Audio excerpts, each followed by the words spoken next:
Hey, what is up everyone? My name's Adam, and this is my Pixel 4 reaction video. Let's get into it. The Pixel 4 has been a little polarizing if you haven't noticed. My opinion on this is as follows. I think Google's omissions far outweigh Google's additions. So what Google decided to include in the Pixel 4 and the Pixel 4 XL, I think are not as important as what they decided to exclude.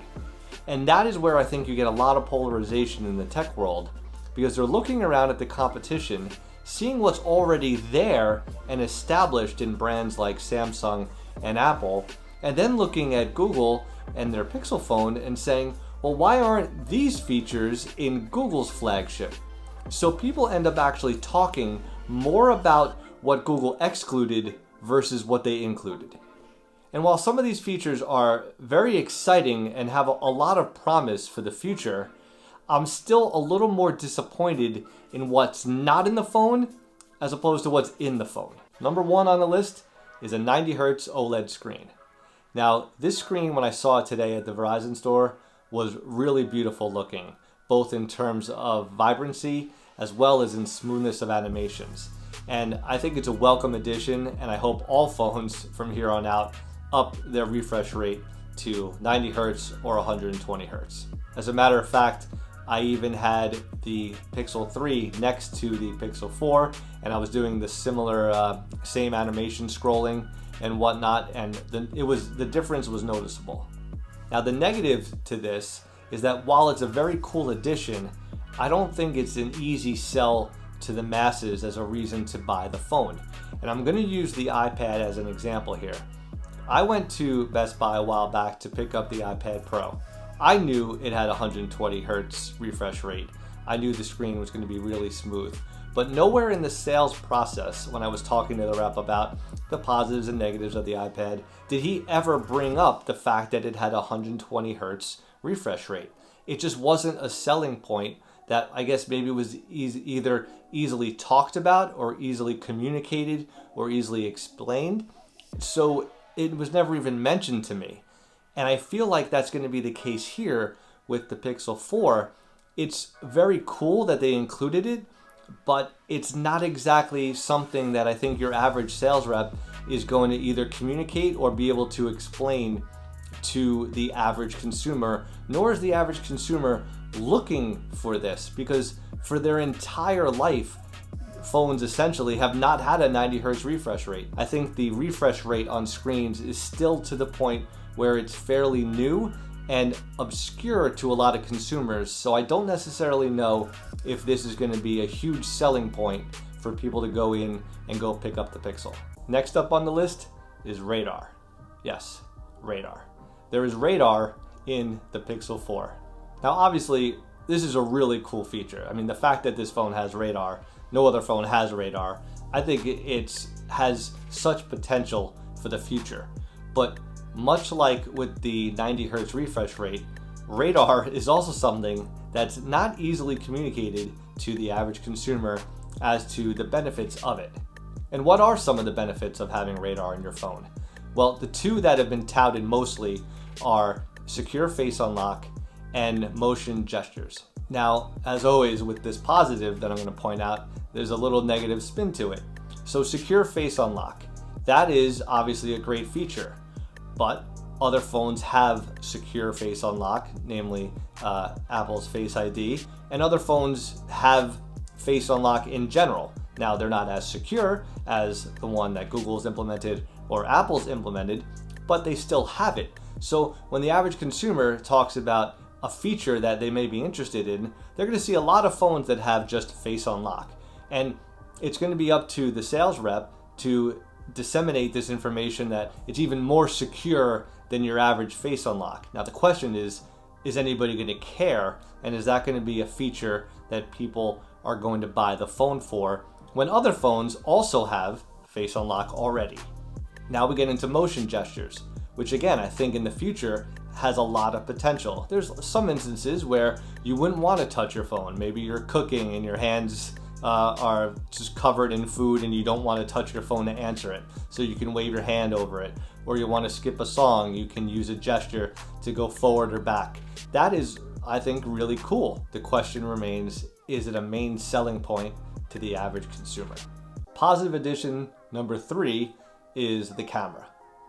Now, Google has had a single lens for a long time now, and they've done some amazing things with the software that goes along with that single lens. But this year, they decided to bring a telephoto lens into the mix, and I think it's going to be a great addition. But for as much as the addition of a telephoto lens is a positive, what more people are talking about is the lack of a wide-angle lens. And this just kind of brings me all back to the beginning, where I think what Google decided to leave out is talked about more than what Google decided to put in. So wide-angle lenses, a lot of phones have them now. Samsung has them, LG has them, Apple recently put them in. It's talked about and it's touted as now a mainstream feature, yet Google decided that it didn't need to be in the Pixel 4, that more people used the telephoto. And that may very well be true, but the fact that all these other smartphone manufacturers have a wide-angle lens and Google's new Pixel, their flagship, does not, is a sticking point when it comes to other manufacturers touting their benefits and all their features over the Pixel 4. And also, it becomes a sore spot when the Pixel is trying to stand out against that competition on their own. Sticking with the camera, again, we're going to talk about an omission here, which is the lack of 4K 60 frames per second recording.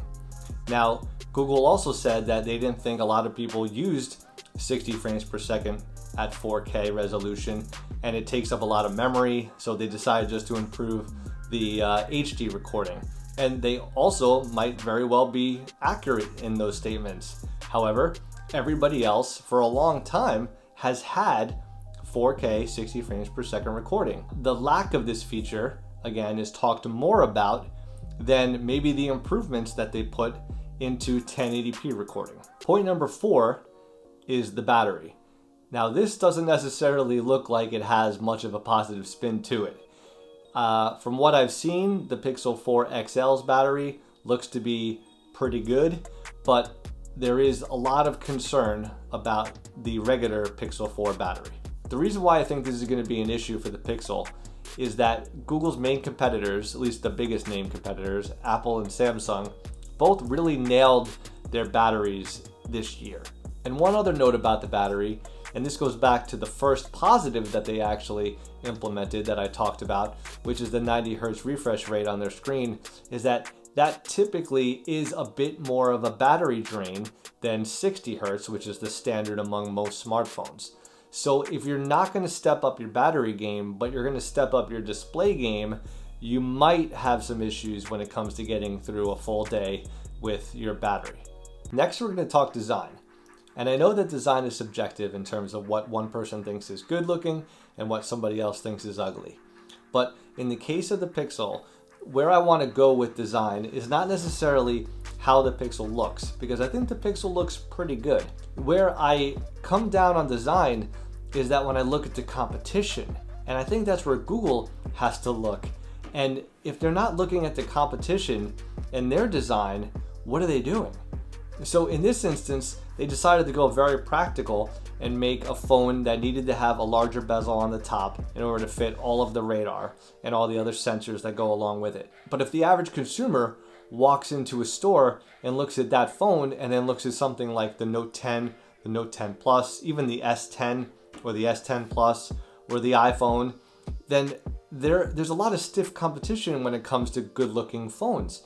And if you're a brand like the Pixel that doesn't have the market share or command that respect, design is one way you can stand out from the crowd.